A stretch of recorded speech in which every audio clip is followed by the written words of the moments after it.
News CNN. O governo publica a MP com as alternativas para recalibrar o decreto do IOF. Esse texto chegou ao Congresso Nacional. As novidades, os detalhes com Fernando Nakagawa.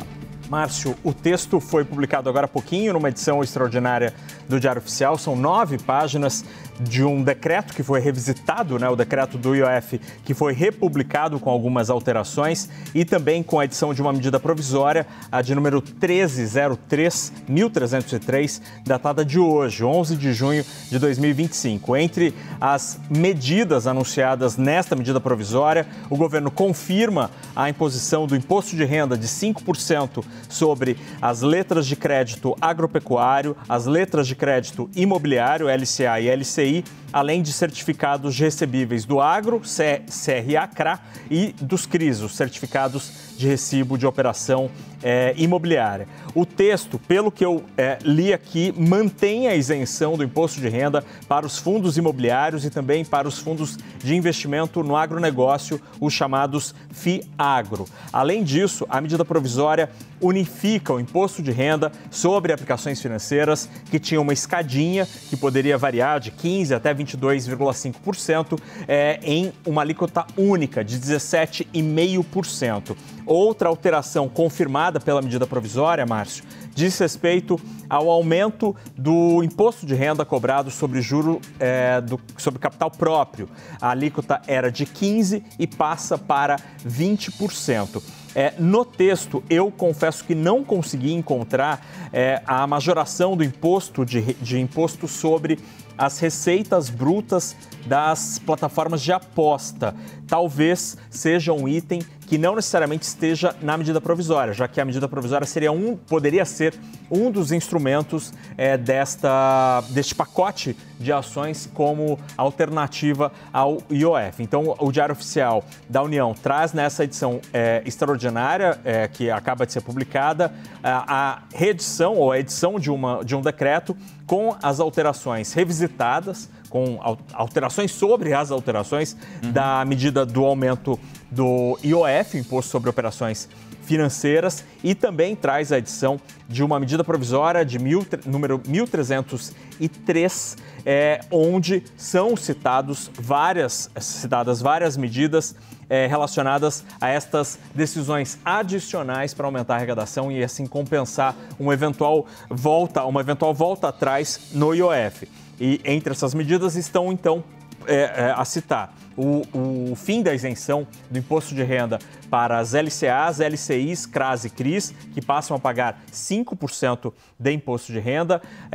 Foi mantida a isenção nos fundos imobiliários e nos fundos de investimento do agronegócio, os FIAGRO. Além disso, foi confirmada a unificação do imposto de renda para aplicações financeiras em alíquota única de 17,5% e o aumento do imposto de renda pago nos juros sobre capital próprio, que sobe de 15% para 20%. Também havia expectativa, e aí é preciso a leitura mais detalhada deste texto de 9 páginas, Márcio, sobre um aumento da CSLL cobrado das fintechs, a contribuição social sobre lucro líquido destas plataformas digitais que oferecem serviços financeiros, além da majoração do aumento do imposto pago sobre as receitas brutas das plataformas de apostas esportivas, as bets. Mas boa parte do que a equipe econômica e o próprio ministro Fernando Haddad já havia indicado ao longo dos últimos dias, desde o domingo da reunião com as lideranças do Congresso Nacional, estão confirmadas sem alteração,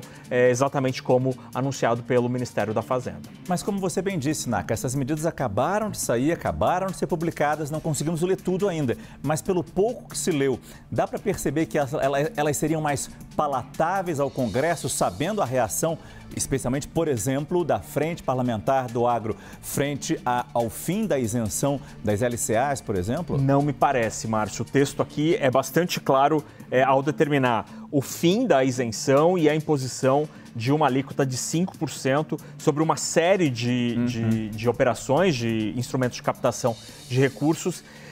inclusive aqueles que foram defendidos pela FPA, pela bancada do agronegócio, como, aí eu estou aqui exatamente neste trecho, aqui na página 4 do Diário Oficial, onde são citados as letras de crédito do agronegócio, LCA, certificados de recebíveis do agronegócio, CRA, e que passam os rendimentos, artigo 41 dessa medida provisória cita, os rendimentos dos seguintes títulos, e aí estão listados esses dois, ficam sujeitos ao imposto de renda da pessoa física a alíquota de 5%, ou seja, acabando com a isenção, portanto, confirmando sem nenhum tipo de modulação ou alguma situação, condição diferente para tentar aumentar a possibilidade de aprovação deste tema que a gente, como observou neste prime time, a bancada do agro deu claros sinais de que vai derrubar esta parte da medida provisória. Eu acho que a gente podia colocar nessa conversa também nossa analista de política, Jussara Soares, que está lá no nosso estúdio em Brasília. Aí está a Jussara. A gente não tem ainda uma repercussão política na Jussara, mas fica muito claro que o governo aparentemente dobrou a aposta, insistiu no tal do plano B. Exatamente, insistiu nesse plano B e mesmo com a reação hoje ao longo do dia, com inclusive partidos da base dizendo que vão atuar para derrubar esse pacote do Fernando Haddad, o governo insistiu na medida provisória e publicou exatamente como foi apresentado aos líderes na noite de domingo, na reunião. E, naquela ocasião, ainda já gerou uma reação negativa, mas o governo não cedeu. A avaliação do governo, se trata de uma medida provisória, então a medida provisória ela tem a validade de 60 dias e depois podendo prorrogar por mais 60 dias. Portanto, o governo acredita que tem 4 meses para tentar convencer, nessa tramitação, convencer os parlamentares a aprovarem essas medidas anunciadas, né, e agora publicadas no Diário Oficial, que vem ali do ministro Fernando Haddad. Foi uma pressão muito grande, importante o agro, né, como bem destacou aqui o Fernando Nakagawa, já estava reagindo a isso. Hoje à tarde a gente teve justamente o União Brasil e o Partido Progressistas, que são dois partidos que se uniram numa federação. Tem 4 ministérios e eles dizendo que vão atuar. Então, apesar dessa pressão, o governo não resolveu ceder sobre isso, não quis esperar mais nenhum dia, não quis voltar para a mesa de negociação, vai tocar com essa medida provisória, apostando que a repercussão popular, o apoio popular possa ajudar o governo a aprovar isso lá na frente.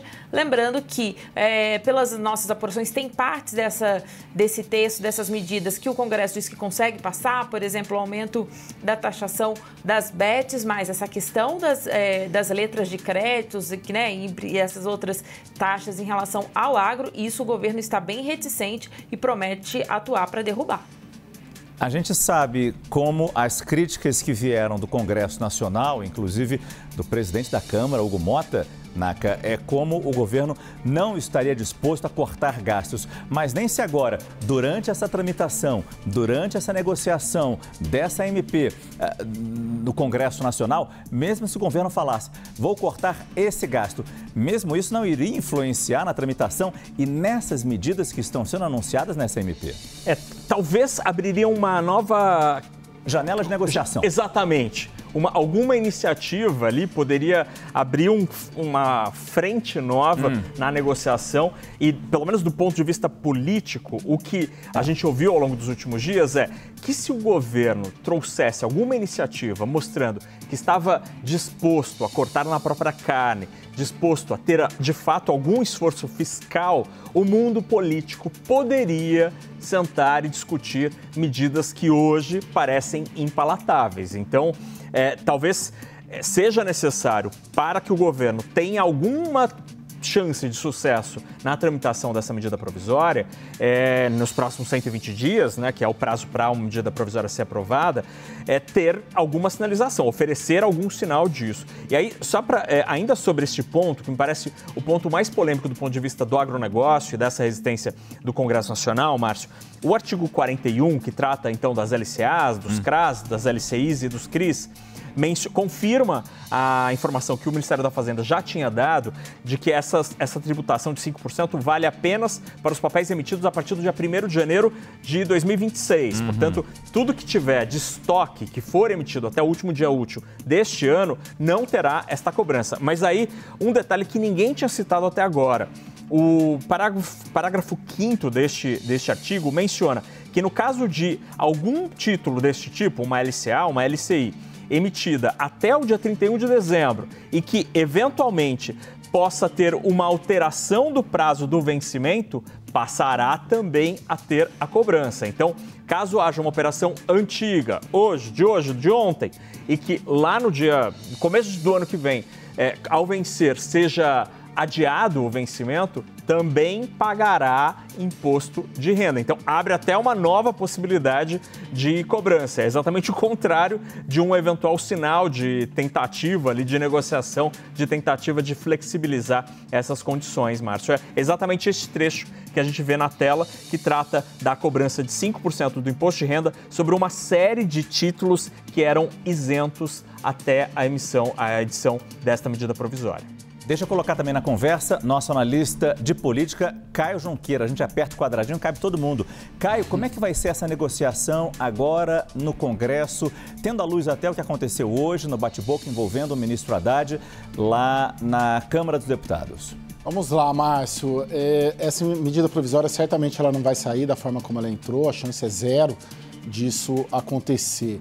E a gente tem que ligar o envio dessa medida provisória exatamente num dia mais tenso, um dia muito complicado, principalmente para quem assina essa medida provisória, que é o ministro da Fazenda, Fernando Haddad, que vem sangrando já há 2 semanas, né? Como eu disse na minha entrada anterior, amanhã fazem 2 semanas o decreto do IOF e 2 semanas depois, praticamente, vem uma medida provisória justamente para corrigir aquele decreto que não havia sido dialogado nem com o Congresso, nem com os setores diretamente afetados. Tem que ligar tudo o que está acontecendo com o contexto externo, Márcio. É um governo cuja taxa de desaprovação está no pico, é uma taxa recorde, né, muito maior do que a taxa de aprovação, e isso impacta nas negociações políticas. O movimento que hoje o PP e a União Brasil fizeram de fechar posição contra qualquer medida, contra essa medida provisória, isso aconteceu hoje, horas antes da remessa. Já tem 2 partidos com ministérios no governo, eles têm 4 ministérios somando os 2, 3 União Brasil e 1 PP, eles fecharam posição e eles não costumam fazer isso. Muito difícil, salvo engano, a primeira vez nessa legislatura que 2 partidos da base com ministérios no governo fecham posição contra uma medida do governo. E isso se deve principalmente ao fato desse contexto externo, um contexto externo de uma alta taxa de reprovação do presidente Lula, e a política se move de acordo com o faro ali do poder, né? A gente está 1 ano praticamente do começo da campanha eleitoral de 2026 e esses partidos da base não têm uma percepção de que o presidente Lula chegará favorito. Ele pode chegar competitivo, mas ele não vai chegar favorito. Então isso impacta também no fato de muitos partidos da base, muitos partidos ali dentro do Congresso Nacional não quererem tentar jogar uma boia de salvação para o governo conseguir fechar as suas contas. E isso impacta diretamente em todas essas negociações políticas. O contexto externo eu digo ao Congresso Nacional, e a impopularidade, a taxa de desaprovação muito grande do governo Lula é uma condicionante muito negativa para que essa medida provisória avance. Sem falar, para finalizar, de que, ao fim e ao cabo, a ideia força da medida provisória é uma ideia de aumento de gastos, é uma ideia de você corrigir o desequilíbrio fiscal pelo aumento da receita e não cortando a despesa. E nenhum partido, há 1 ano das eleições, quer atrelar a imagem dos partidos e desses parlamentares a essa ideia força de que se trata de um ajuste fiscal aumentando receita e não cortando gasto.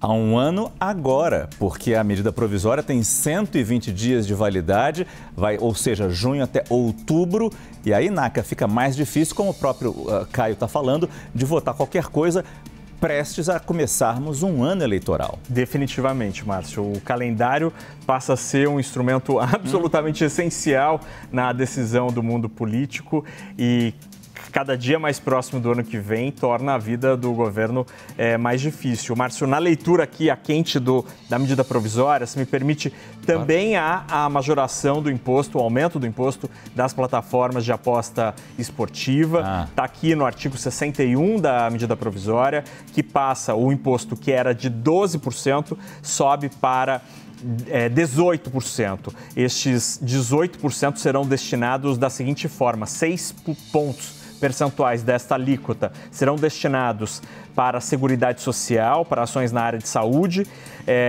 e 12% para as outras destinações, exatamente como já previa a Lei 13.756, que regulou este mercado de apostas esportivas. Então, a medida provisória também traz a confirmação do aumento da alíquota do imposto pago pelas plataformas de aposta esportiva, que tem que destinar 18% das suas receitas na forma de imposto agora. Eram 12% e passa para 18%, Márcio. É isso. Resta saber como será a tramitação lá no Congresso dessa MP alternativa sobre o IOF. Muito obrigado, Fernando Nakagawa, Jussara Soares e Caio Junqueira.